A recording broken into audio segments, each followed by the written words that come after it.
Nandini, welcome to this episode, and it is such an honor to have you here with us. Thank you so much, Payal. I think it's an honor for me to be part of this podcast, and I look forward to sharing my experiences and thoughts here. And I know you have so much of experience. You were talking about how you have an unconventional journey and where you are right now and how you reached there. So let's go back in time and tell us a little bit about yourself. Yeah, sure. So I come from a very typical, traditional, upper middle class business family, and I had the ambition of completing my master's and working. But being the traditional family that we are, I got married when I was in my final year of graduation. Was a housewife for 10 years before I decided that I need to do something outside taking care of the home. Mhm. And that's when I started my career. So basically, I started my career pretty late. I started with teaching and then moved on to retail operations, which I did for about 5 years, and then into training, which was for 6 years. And the last 11 years is when I've been really, handling the entire gamut of HR. So that's been my career journey. And it was just a feeling that I have to prove to myself more than to anybody else, that I can stand on my own feet and be independent and help others, which made me feel that I should work and grow in my career. So that's what kind of motivated me to start working. My journey has not been easy. It's been a roller coaster, but I'll say it's an immensely satisfying journey. I've learned a lot, grown a lot, and what has really helped me, I guess, is my passion, my perseverance, my grit, my high levels of integrity, adaptability, willing to take feedback and work on it, going the extra mile, and being a solution provider, rather than a problem finder. So I think that's what I have been known for. And what has been very, very, I think what has supported me in this entire journey has been some amazing leaders that I worked with, and the teams that I've had throughout my journey. And of course, the support of family and friends. So I think this is briefly about me. And when I'm not working, I enjoy cooking, I enjoy traveling, I enjoy dancing. Wow. And yeah, I enjoy life. That's amazing. Yeah, You so that's a enjoy brief. life.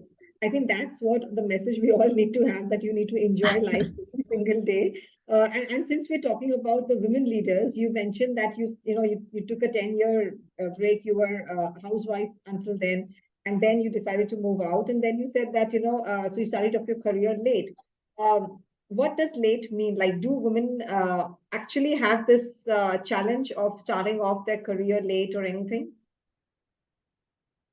So I think, so I was only a graduate, right? So for me, the challenge was finding a suitable job.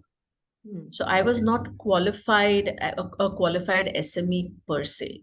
Hmm. So, of course, I could have continued in teaching because I had done my B.Ed as well. But teaching does not pay you well. So, that's how I started venturing out and looking for better opportunities. So I think when a woman starts her career late, if she does not have, let's say a certification of being a specialist in something, it's definitely a difficult journey, because then you have to start from scratch. So if one is not very clear about what one wants, it would definitely, not be an easy journey for someone. Hmm. Okay. And during this journey, what were some of your learnings while you were growing in the corporate world? Like, you've come into the C-suite role now. I think it's very important for one working in a corporate to be able to navigate through the culture of the organization.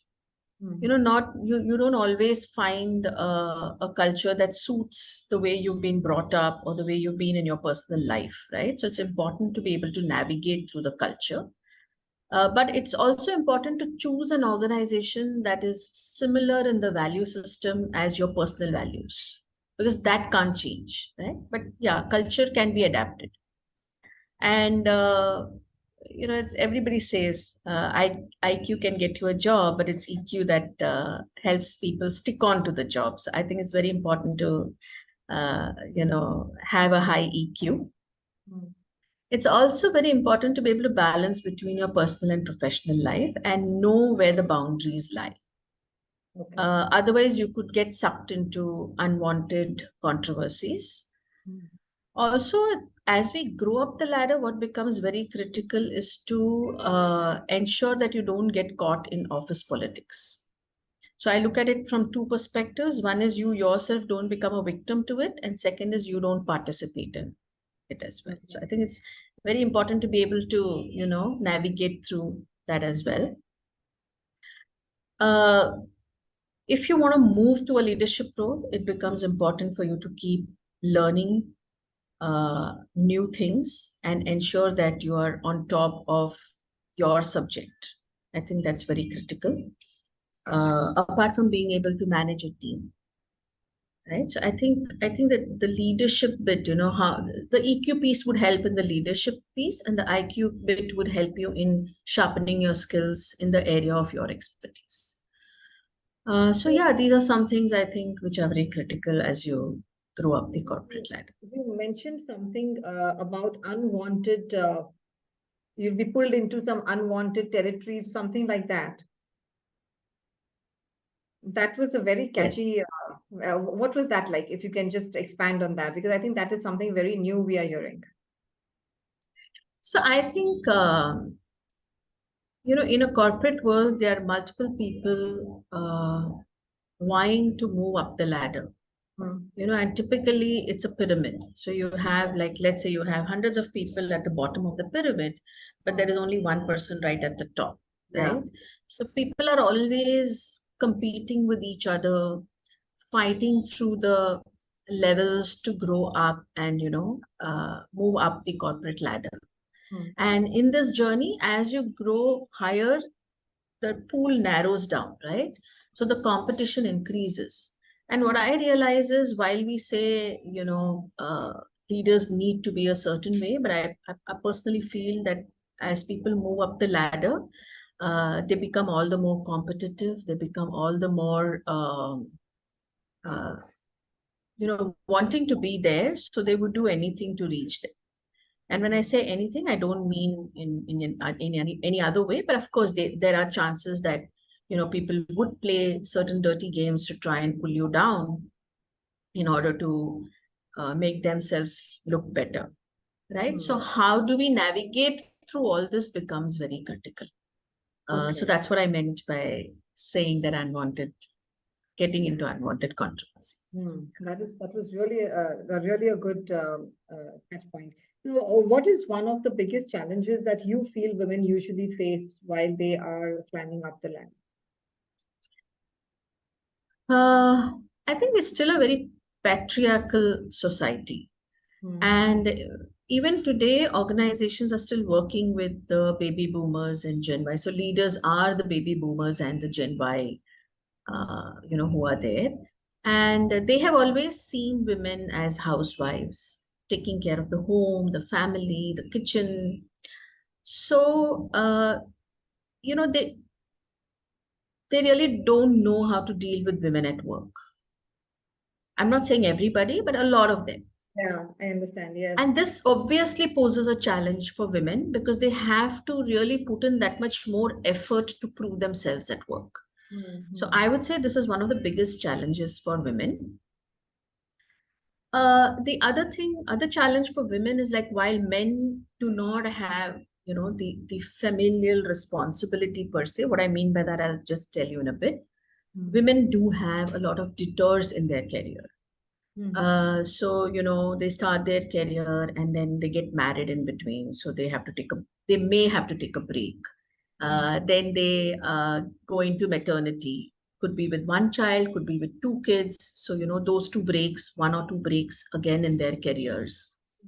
Of course, whenever there is any family issue, it is the woman who has to be there, more than the man. The man can still skip being there, but a woman has to be there. So, it's a big challenge for a woman to balance her work and personal life. And therefore, when women are moving up their career, normally, you'll see the men moving faster than the women because they have all these things to deal with as well.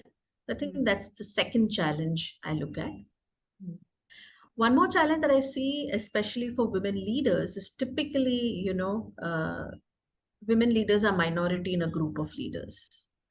You may okay. have one or two women leaders. So they need to be more aggressive. They need to be louder in order to be heard. Mm, They need to have that, that a kind of, how do I say, a presence of theirs. They have to ensure that their presence is felt in a room, so that they can share their views, in order to gain the attention of men. So I think, for women leaders, that's a bigger challenge.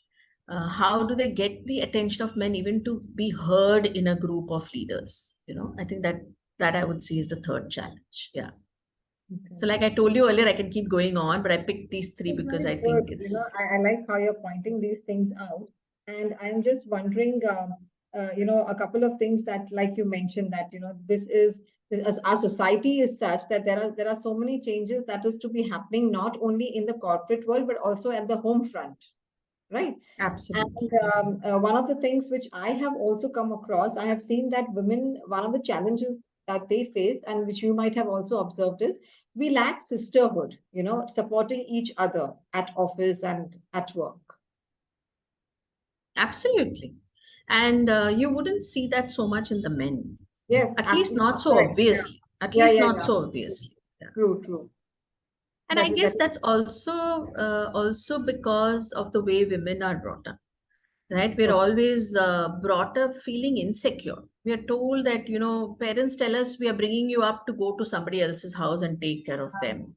Yeah. So there is always an insecurity that women have because they don't know where they stand in their life, right? Mm, And they may have a lot that they want to do, but they really don't have probably the choice of doing all of that. correct. So I guess this stems out of insecurities that women carry with them from their childhood. What a wonderful way of saying it, that it's insecurity that we need to deal with more than outside. So, what are some of the solutions that you are looking at in your company or just in general in the corporate world? What are some of the solutions to these challenges now? Very tough to answer that. Like you mentioned, it's a larger societal issue that I Yeah. see.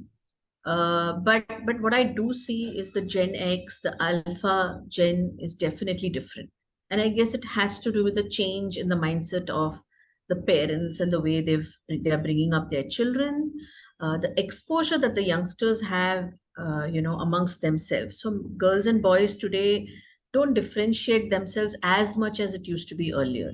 So I'm hoping that the next, probably 3 4 decades down the line, we will see a lot of difference in the way women are looked at in the corporate world.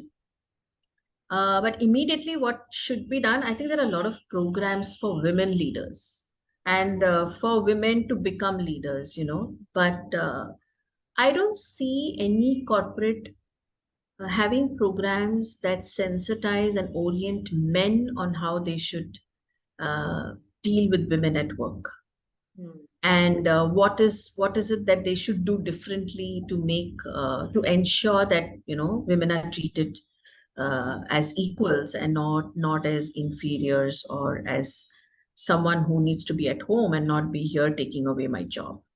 mm, So I think we don't have any such thing. So I think there's a lot of focus that corporates need to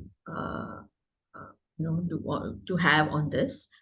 mm, Also, I think every corporate should build up. So everyone, any corporate you go to, they would have their value systems mentioning respect and empathy. mm. But it has to be demonstrated in behaviors as well with every individual in the organization. So I think the whole DEI piece that we are talking about has to be looked at very differently, and it has to be followed in spirit in a corporate. So I think Correct. that's what would help. Oh, yeah, that is absolutely right. And so you are, you're a CHRO. You've seen so many, you've helped people across. with their issues and everything. What are some of the typical issues that you have had women come up to you for in the corporate in their corporate space? I think most of the time, the issues that women come up with, I realize, is because of uh, the ecosystem around them not being able to understand them. Okay. So most of the time, it happens that a woman has a male manager. Hmm. The manager does not empathize with certain things that women go through, right? Women are made differently. So it Hmm. becomes very important to be able to empathize with them. I don't see. So a lot of women have discussed with me issues where, they say that, how do I tell my manager that this is my issue? Hmm. And my manager will not understand if I tell him. And what if he takes me wrong? Right. So this is a very, very personal thing, but I would like to share an example that I can give Yeah. myself. So I remember way back in my career when I was at a mid-level uh, role, and I was, I told you I started my career late, so I was going through a lot of health issues because of uh, getting into a premenopausal stage. And I just didn't know how to tell my manager that this is why I'm falling sick, because otherwise I generally don't fall sick Hmm. and I need a break. And he kept insisting that I need to tell him, why I am off. Hmm. So finally, I didn't have a choice but to tell him this is what it is. Hmm. And unfortunately, it didn't go well with me. Hmm. And when I came back, I was treated like a piece of unwanted uh, so it was very, very devastating. And I'm Yeah. sure many women go through this, and every woman has the monthly cycle where they really struggle. So do men really understand that? They Hmm. don't, Hmm. because at home women don't have a choice to complain, Hmm. right? So they really don't understand these things.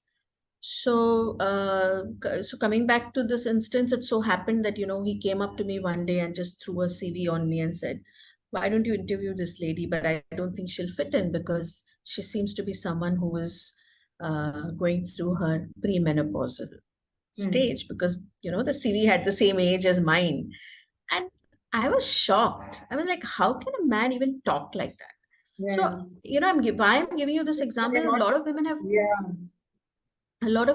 come to me, not exactly a similar thing, but for example, let's say after a delivery, they've come back to work and their manager just doesn't understand that there Hmm. will be still times when the woman will have to take leaves. Yeah. May want to extend her, delivery time, but the manager doesn't understand, wants her to come back to work. Hmm. While I do understand on the other side there is work pressure, but I think we also need to be sensitive to the fact that women go through certain physical changes and requirements which men may not have. So I Hmm. think one of the biggest challenges for women is that they are different from men. And if men are their managers, it becomes difficult. Yeah. I'm really glad you brought this out because these are some issues which we don't speak about. We don't know in the real world this is happening. But the fact that you brought this out now, it tells us that this is happening in so many places. So it's very good that you touched upon these points. And like we are already in a male-dominated business world, right? You and I had spoken earlier that how there are separate challenges that we see for women of color, married women, single women, divorcees. Let's touch upon that. What have you seen in this space? So I think for a married woman, the biggest challenge is she has to balance between her home and work. Hmm. And she probably would like to stick to her work hours. Hmm. And in a corporate, sticking to work hours means you're not productive. It means you're not very good in your work because they expect you to stay longer. uh, may not be every day, but when required. But for a married woman, it's very clear she has to be home because she has to go back and cook for her family, take care of the kids, right?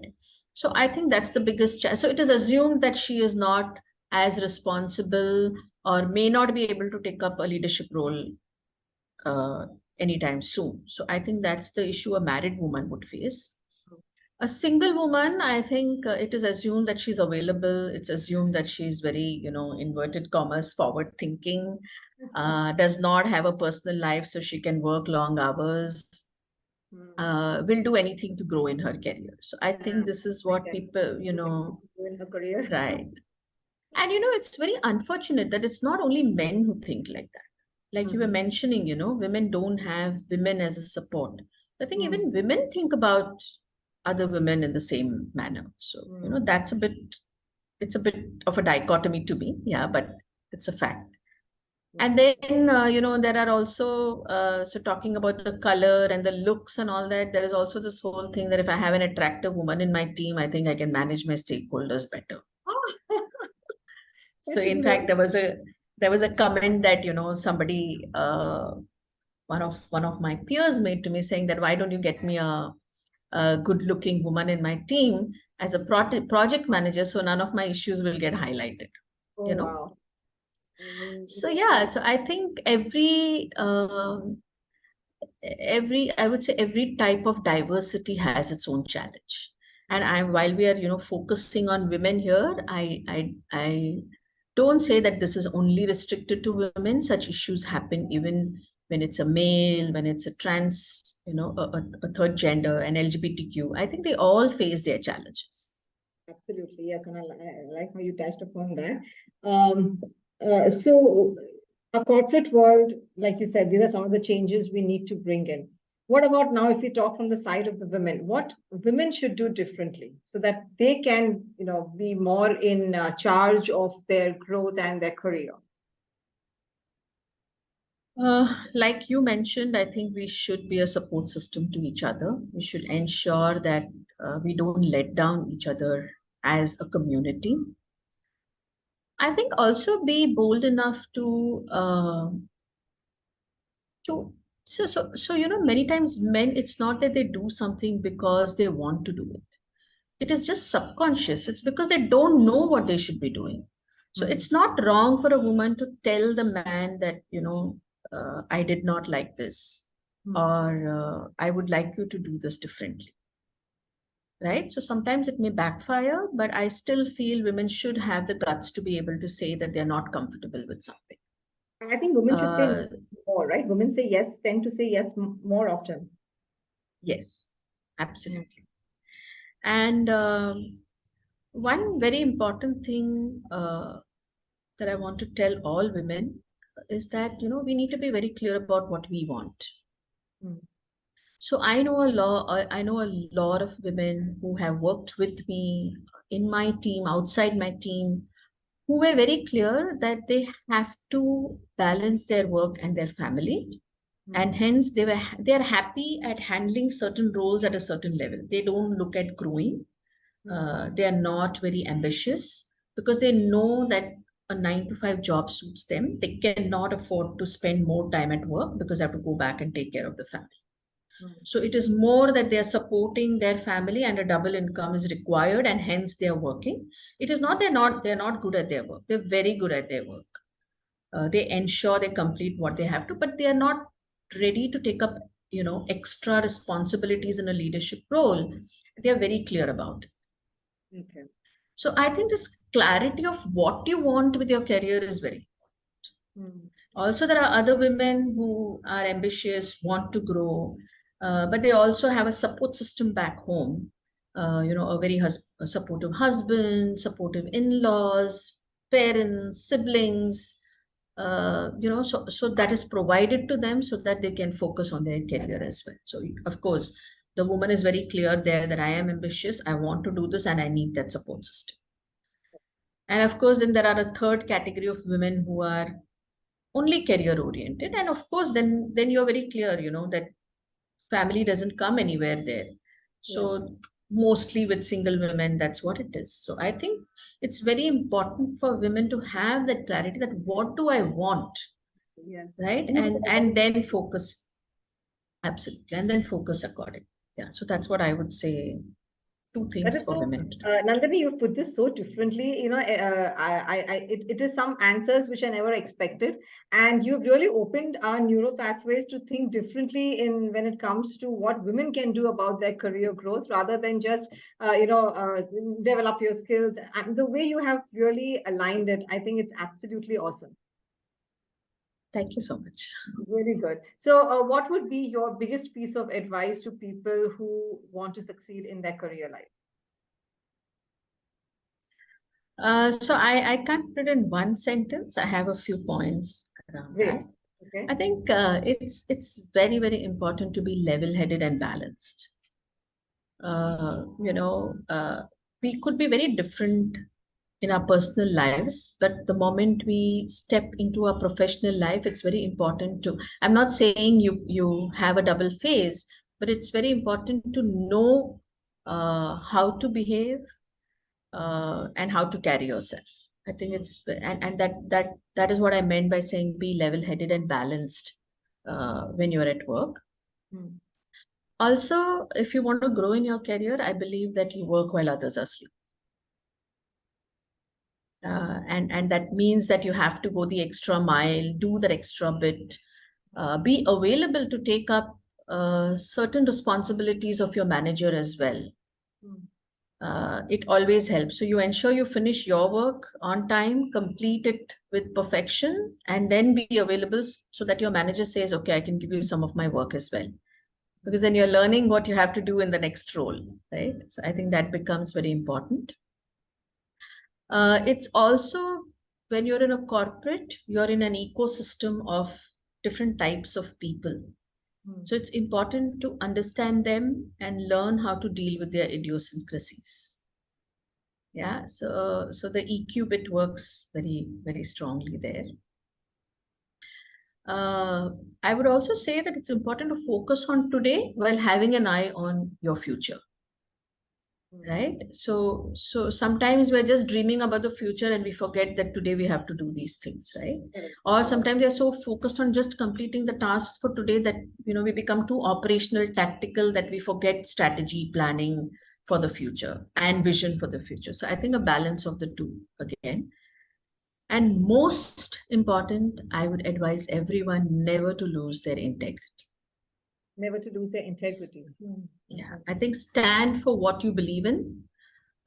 Ensure you don't do anything which is unethical or wrong, because it could really screw up your career. So I think these are